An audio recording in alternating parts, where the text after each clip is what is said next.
Hi guys, welcome to my videos. So guys, recently I traveled to India from Canada via Air India direct flight and I came back through the same. And I have also used Air Canada flights in past, so I'm going to provide you the detailed comparison as per my analysis. Of course, experiences do vary. Someone else can share a different piece of experience with you.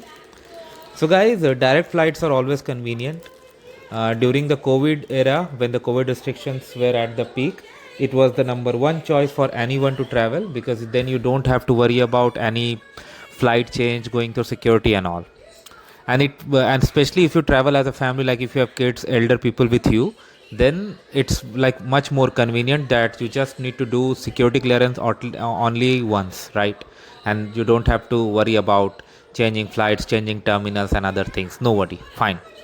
So with Air India, what I saw this time, like starting from Toronto, like usually baggage drops begin around 4 hours before the scheduled international flights, but it was sometime before that itself they started, which was good, and we had no issues at all. We went to the flight, we boarded on time, and when we entered the flight, there is something I would definitely say need to be changed. First of all, like if your flight entertainment infotainment that you say is not working, it's going to be very boring flight, right? It's very long, and for most of the people it was not working in the Air India flight. When I traveled in Air Canada, there was no issue at all.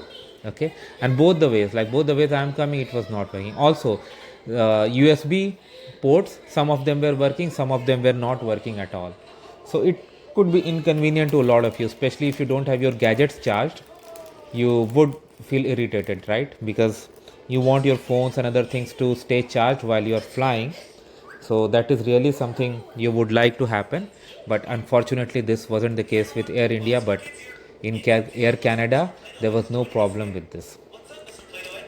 Another thing I would say about the choice of food items, especially drinks. I'm not talking about hard drinks, guys. I don't do that. I don't booze, not at all. But even for ordinary drinks, like when I was going from Toronto to New Delhi, and she came with the drinks trolley and asked what I would like to. I said Diet Coke. She said, "Sorry, they've just had thumbs up." I said, okay, tomato juice. Wait, I said tomato soup, but she gave me tomato juice. Maybe soup and juice, they made it same.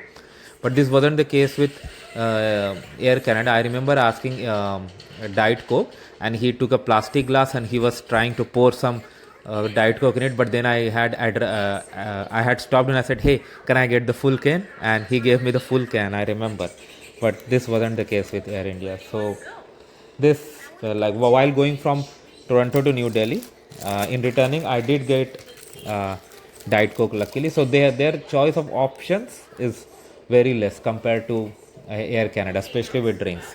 Now coming to the food, so food quantity if you talk about was same, no change about that. But while going from here to uh, Delhi, what a guy noticed was like there was a yogurt packet that was served and it was expired a few days back based on the date. So he raised his voice and a lot of people saw, and we saw, oh yes, it was, and they quickly replaced it.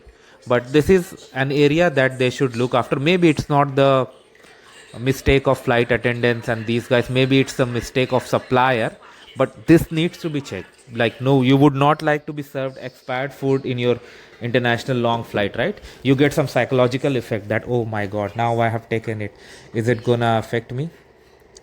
Now coming to other point is that was much better in Air India as per my experience. Maybe it depends upon the seat number where I sat.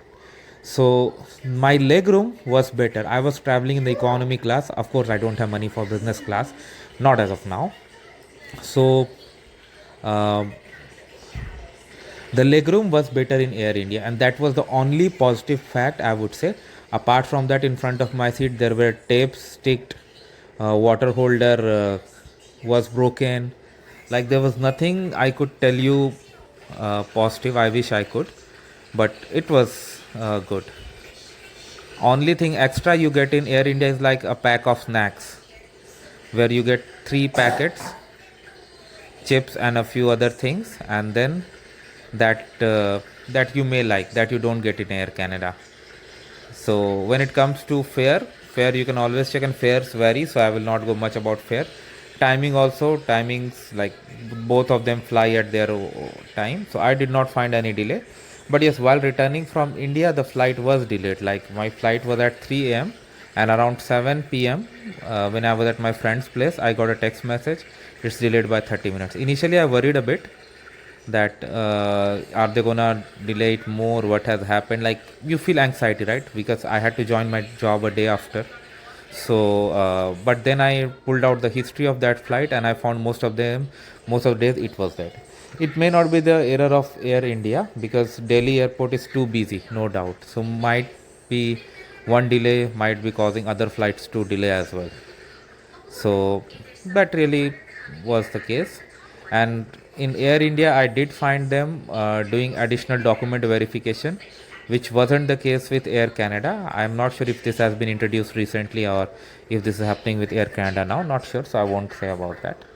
Another thing I did not find in Air India is like random baggage check right at the boarding point.